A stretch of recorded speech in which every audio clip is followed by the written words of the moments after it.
স্পষ্টভাৱে এই চৰকাৰখনৰ যেতিয়াই পশ্চিমবংগৰ নিৰ্বাচন সমাগত হয় তেতিয়াই তেওঁলোকৰ CA খনলৈ মনত পৰে। ইয়াৰ আগতেও চাব 2019 চনত গোটেই অসমত মানুহক গুৰুলকৈ পিটি 5 জনক শ্বহীদ কৰি CA এখন জাপি দিছিল কিহৰ কাৰণে?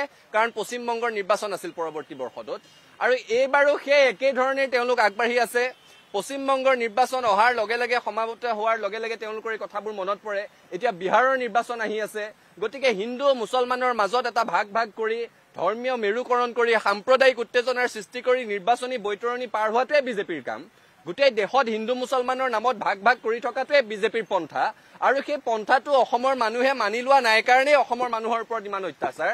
কিন্তু এই কথাটো স্পষ্ট, বিদেশীৰ ধৰ্মৰ নামত ভাগ কৰাটো অসম আন্দোলনৰ সময়তো ৰাইজে মানি লোৱা নাছিল, কা বিৰোধী আন্দোলনৰ সময়তো অসমৰ ৰাইজে মানি লোৱা নাই। আৰু হিন্দুৱেই হওক মুছলমানেই হওক বিদেশী 71 চনৰ 24 মাৰ্চৰ পাছত অহা হিন্দুৱেই হওক মুছলমানেই হওক অসমৰ পৰা বহিষ্কাৰ হ'ব লাগিব।